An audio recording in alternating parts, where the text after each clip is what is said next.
Konnichiwa minasan. Hey friends, how are you? Welcome to Saral Japani YouTube channel. This is a place where we talk about Japan, the Japanese language, and the Japanese culture. And this playlist is JLPT N5 Prep Guide, your end-to-end one-stop shop for all that you need to pass JLPT N5. We have been discussing about the strategies that one should take during the test of N5, and today we will look at some strategies for the reading section of the test. As I said, this is going to be your one-stop shop for all that you need to pass JLPT. So the playlist JLPT N5 Prep Guide, do keep visiting this playlist for all the new videos we upload from time to time. So today's lesson, video 5 of the playlist, N5 strategies reading. So this is the test structure of JLPT N5. We have vocabulary, grammar, reading, and listening. In the last two videos, we discussed about the strategies for vocabulary and grammar. Today, we will talk about reading. And in the next video, we will talk about some strategies that one may take while doing the listening section. So friends, before going forward, I would say that if you have your own strategy for each of these sections, then you must stick to that because everyone might have their own strategies. So for a person, one strategy may work, for other person, other strategy may work. So it's up to you. But if you don't have a strategy and you need some guidance, then do follow this video to have some idea. So JLPT N5 strategies, reading. So we will begin with looking at a sample passage, a type of passage which you may expect in the N5 test. So first let's read this sample passage, and first I will read in Japanese and then I will translate in English, and then we will discuss the questions and answers both in Japanese and in English so that you get a flavor of what kind of questions you may have in this section. It's not that you will get this particular question or a very similar question, but this is just to give you an idea of the reading comprehension question types. So here we go with the passage. 先月、私は学校の友達と一緒に沖縄へ旅行に行きました。私たちは旅行の前に沖縄から来た日本人の友達にいろいろ。友達は、沖縄は東京よりずっと南だからとても暑いよ。夏の服をたくさん持って行った方がいいと言いました。その頃、東京はまだ4月だったので温が14度ぐらいでした。私は押し入れの奥から夏の洋服を出して、カバンにいっぱい入れて出かけることにしました。2泊3日の旅行ですが、一日中沖縄の街を見物したり、海で泳いだりするので洋服はたくさんあった方がいいと思ったのです。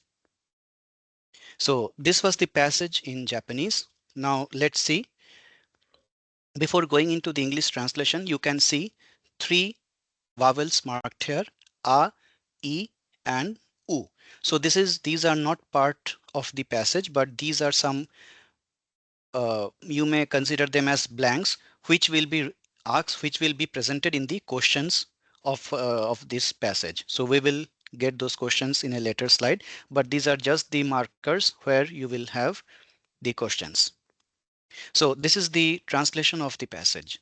Last month, I went on a trip to Okinawa with my friends from school. Before the trip, we talked to our Japanese friends from Okinawa. My friend said, Okinawa is much further south than Tokyo, so it's very hot. You should bring lots of summer clothes. At that time, it was still April in Tokyo, so the temperature was about 14 degrees. I decided to take out my summer clothes from the back of my closet and fill my bag with them before going out. It was a 2 or 3 day trip, and I thought it would be better to have lots of clothes because I would be walking around Okinawa and swimming in the sea all day. So this is the passage, and next we will see what kind of questions may appear for this passage. So the first question. So this is the a which was there in the passage. So now the question has been asked. A ni wa nani o iremasu ka? A ni wa nani o iremasu ka? So the options given are hanashimashita, kotaemashita, yobimashita, and kikimashita. So now what does this mean in English? So what do you put in a, or in this case a? The first option is I spoke, I answered, I called, I heard. So if you recall the passage, it was the first sentence was this. Last month I went on a trip to Okinawa with my friends from school. Before the trip we talked to our Japanese friends from Okinawa. So what should be the answer in this case? So if you go through the options, then the fourth option seems to be more appropriate, because the person heard from his Okinawa friends that there is still summer in Okinawa. So that's why this is the option. So kikimashita is the correct answer in this case. Similarly, one more question. This is E. So E ni wa nani o iremasu ka? Which means what do you put in E? So the options are dakara, sorekara, suruto, and dakedo. So which means therefore, then, but.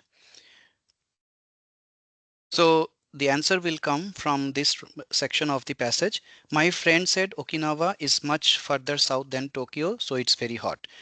B, you should bring lots of summer clothes. So that means therefore you should bring lots of summer clothes. So the first option seems to be correct for this question. Therefore, or so. So you should bring summer clothes since it is very hot in Okinawa. One more question. This is now the U. So in the reading passage, what will come in place of U? So the question is, U ni wa nani o iremasu ka?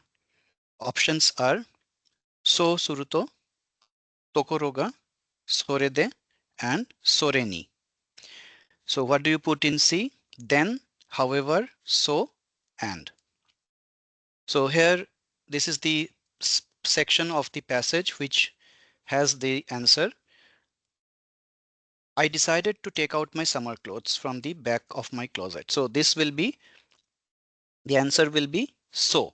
So I decided to take out my summer clothes from the back of my closet and fill my bag with them before going out.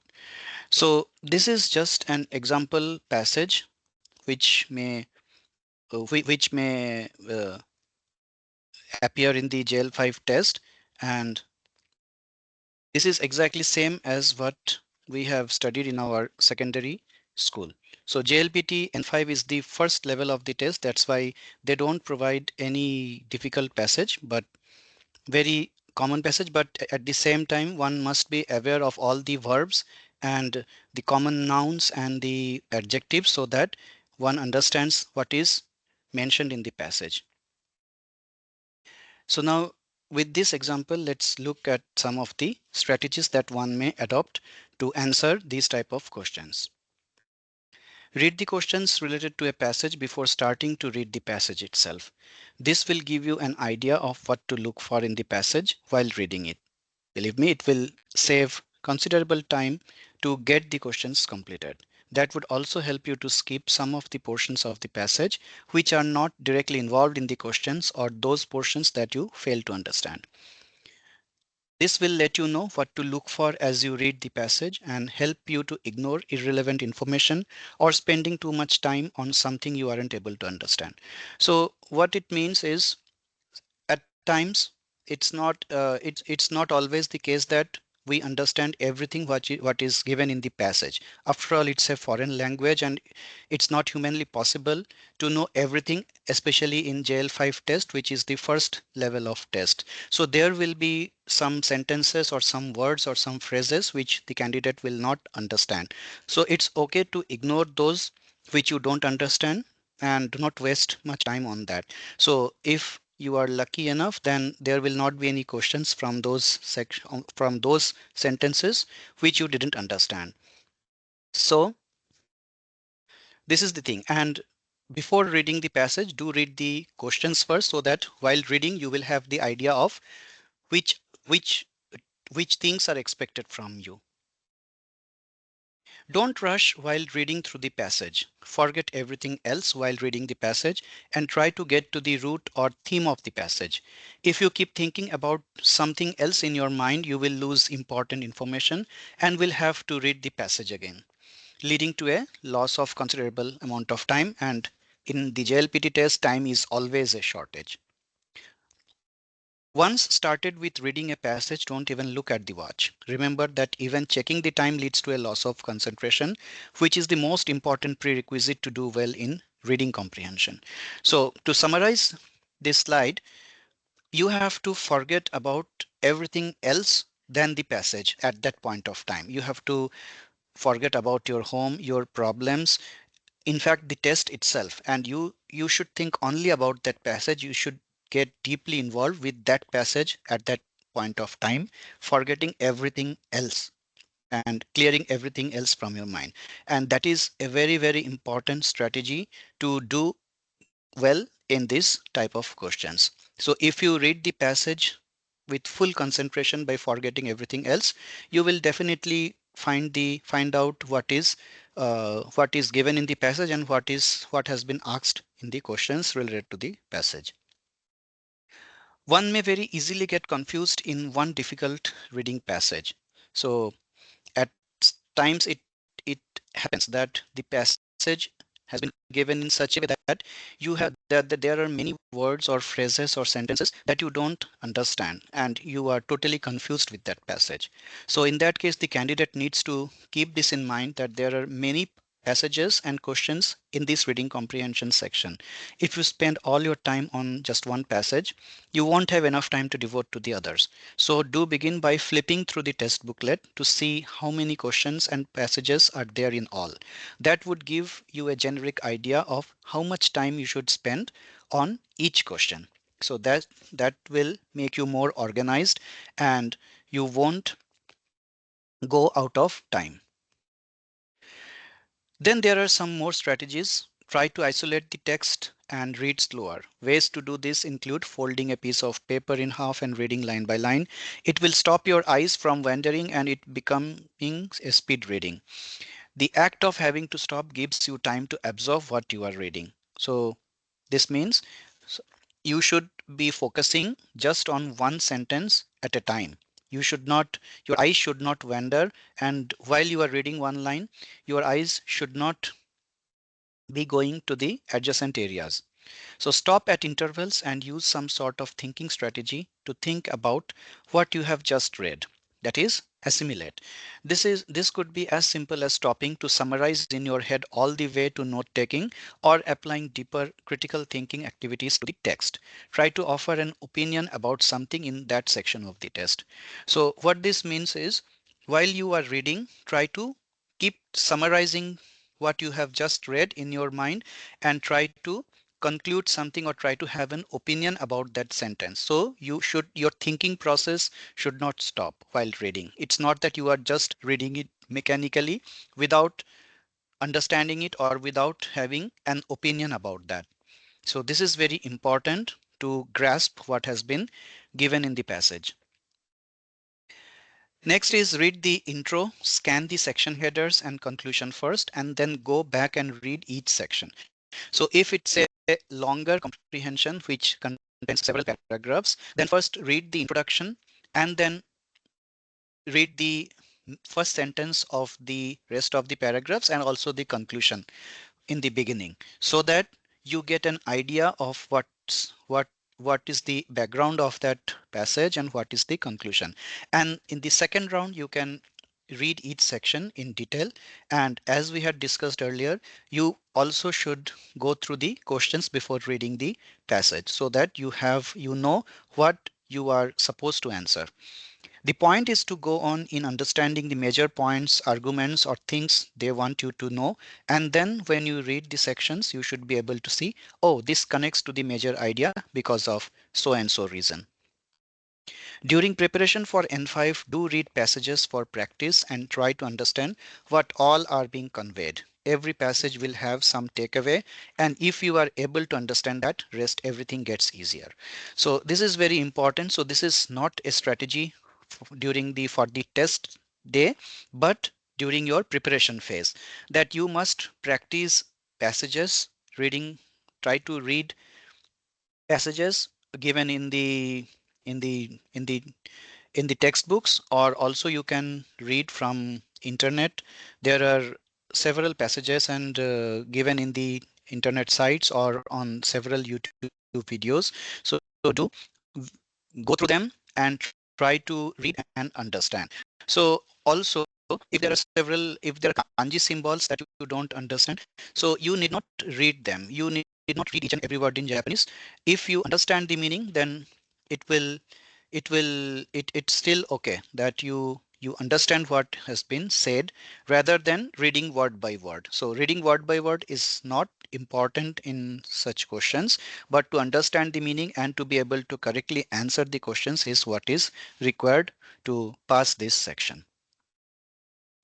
So these are again few question types that you may expect in this reading comprehension about a passage. Which of the following best represents the author's opinion? Which of the following can you conclude from the passage? There is this sentence in the passage, what does it mean? There is this word in the passage, what does it refer to? Then the question types that we presented in the beginning of this video regarding that sample passage, that which word should be placed in this section, which word should be placed in that section, like that.